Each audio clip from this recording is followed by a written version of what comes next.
जय हिंद। आज हम जानेंगे परमाणु बम के बारे में, या कैसे काम करता है, किस पदार्थ से बनता है और एक परमाणु बम कितना तबाही ला सकता है। परमाणु बम के जानने से पहले हमें थोड़ा केमिस्ट्री के बारे में जानना पड़ेगा। दुनिया का कोई भी पदार्थ हो, ईंट हो, पत्थर हो, बालू हो, सीमेंट हो, लकड़ी हो, कोयला हो, कोई भी पदार्थ हो, वह सारी दुनिया की सारी वस्तु छोटे छोटे परमाणु से मिलकर के बनी रहती है। और एक परमाणु के इलेक्ट्रॉन, प्रोटॉन और न्यूट्रॉन से मिलकर के बनता है।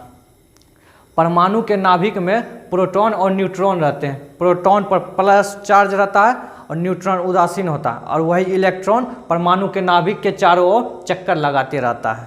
एक समान आवेश, धनावेश और धनावेश एक दूसरे को प्रतिकर्षित करता है और एक दूसरे से दूर जाने की कोशिश करता है। वहीं धनावेश और ऋण आवेश या दोनों एक दूसरे को आकर्षित करता है और दोनों एक दूसरे के पास नज़दीक जाने की कोशिश करता है। वही परमाणु में उपस्थित इलेक्ट्रॉन प्रोटॉन को अपनी ओर आकर्षित करता है और इस प्रकार लगने वाले बल को इलेक्ट्रोस्टैटिक बल कहते हैं। वही दूसरी ओर परमाणु में उपस्थित नाभिक सभी को अपनी ओर आकर्षित करता है और एक सब को बांध करके रखता है, और इस प्रकार लगने वाले बल को नाभिकीय बल कहते हैं। प्रकृति में मुख्यतः दो तरह के परमाणु पाए जाते हैं, अस्थायी परमाणु और अस्थायी परमाणु। जिस परमाणु में प्रोटॉन की संख्या और न्यूट्रॉन की संख्या बराबर होती है, उनमें नाभिकीय ऊर्जा इलेक्ट्रोस्टैटिक बल से ज़्यादा होती है, और ये ऐसे परमाणु हमेशा बंधा रहना चाहते हैं, इसलिए इसे अस्थायी परमाणु कहते हैं। जिस परमाणु में न्यूट्रॉन की संख्या प्रोटॉन की संख्या से ज़्यादा होता है, उसमें नाभिकीय ऊर्जा इलेक्ट्रोस्टैटिक बल से कम होता है, जिस कारण यह परमाणु को तोड़ने की काम करते हैं, इसलिए इसे अस्थायी परमाणु कहते हैं। जैसे ऑक्सीजन में 8 प्रोटॉन है और 8 न्यूट्रॉन है, इसमें नाभिकीय ऊर्जा इलेक्ट्रोस्टैटिक बल से ज़्यादा होती है, इसलिए इसे अस्थायी परमाणु कहते हैं। और यूरेनियम 235 में इसमें 92 प्रोटॉन है और 143 न्यूट्रॉन है, इसमें न्यूट्रॉन की संख्या प्रोटॉन की संख्या से ज़्यादा है, इसलिए यह परमाणु को तोड़ने का काम करते हैं। और यही कारण है कि परमाणु बम बनाने में यूरेनियम 235 का उपयोग किया जाता है। अस्थायी परमाणु जब दो या दो से अधिक छोटे छोटे टुकड़ों में टूट जाती है तो यह भारी मात्रा में ऊर्जा उत्पन्न करती है, और यही ऊर्जा परमाणु बम का मुख्य आधार बनता है। परमाणु का छोटे छोटे टुकड़ों में टूट जाना ही नाभिकीय विखंडन कहलाता है। नाभिकीय विखंडन वह क्रिया है जिसमें एक बड़ा परमाणु कई छोटे छोटे टुकड़ों में टूट जाती है। इससे भारी मात्रा में ऊर्जा उत्पन्न होती है और रेडियो एक्टिव किरणें निकलती है, जो परमाणु बम को और महाविनाशकारी बनाता है। अब बात करते हैं परमाणु बम बनते कैसे। परमाणु बम बनाने के लिए हमें रेडियो एक्टिव परमाणु तत्व की ज़रूरत पड़ती है। वर्तमान समय में यूरेनियम 235 का उपयोग परमाणु बम बनाने के लिए किया जाता है, लेकिन अब धीरे धीरे थोरियम और प्लूटोनियम का भी उपयोग किया जाता है। यूरेनियम 292 प्रोटॉन की संख्या होती है और 143 न्यूट्रॉन की संख्या होती है, जिस कारण इसमें इलेक्ट्रोस्टैटिक बल नाभिकीय ऊर्जा से ज़्यादा होते हैं और यह आसानी से टूट जाता है।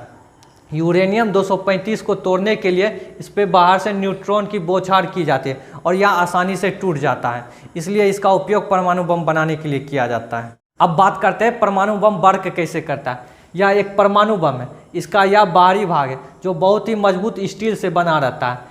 यह जो इस पर ऊपर वाला एरिया या डिटोनेटर है, डिटोनेटर एक स्पार्क का काम करता है। जिस तरह से आग गैस जलाने के लिए लाइटर की ज़रूरत होती है, ठीक उसी तरह डिटोनेटर भी एक चिंगारी का काम करता है। और यह येलो वाला जो भाग है यह कार्डिएट पाउडर है और इसी में न्यूट्रॉन भरा रहता है। कार्डिएट पाउडर बहुत ही ज्वलनशील पदार्थ होता है, और ये जो रेड वाला भाग है और यहाँ पे जो रेड वाला भाग है यह यूरेनियम है। आधा यूरेनियम यहाँ पे है और आधा यूरेनियम यहाँ पे है।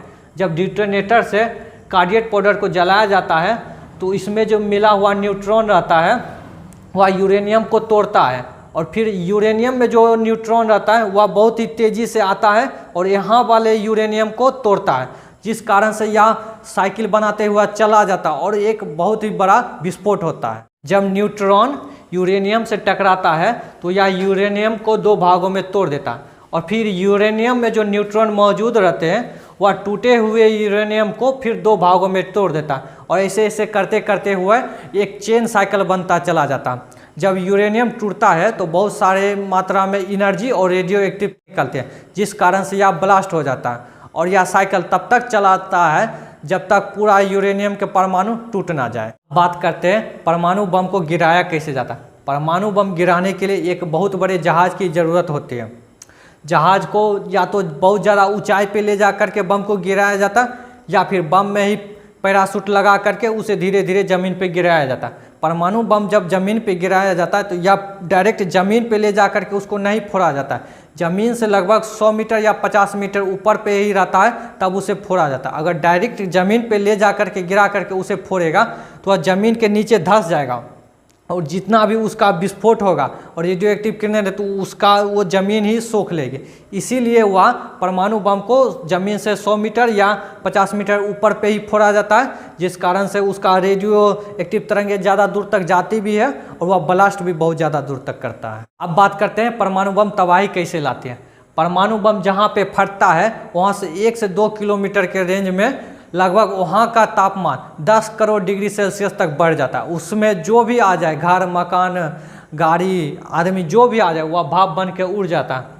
उसके बाद इसका रेडिएशन, इसके रेडिएशन से ज़्यादातर लोगों की जान जाती है। जहाँ पे परमाणु बम फटता है और जिस दिशा में वहाँ पे हवा चलती है उसी दिशा में उसका रेडिएशन चला जाता है और यह रेडिएशन लगभग कई सौ वर्षों तक रहता है। चलिए जानते हैं दुनिया में किस देश के पास और कितनी संख्या में परमाणु बम है। दुनिया में कुल 9 देशों के पास परमाणु बम है। रूस 6375, USA 5800, चीन 350, France 290, Britain 225, Pakistan 165, India 160, Israel 90, उत्तरी कोरिया 20।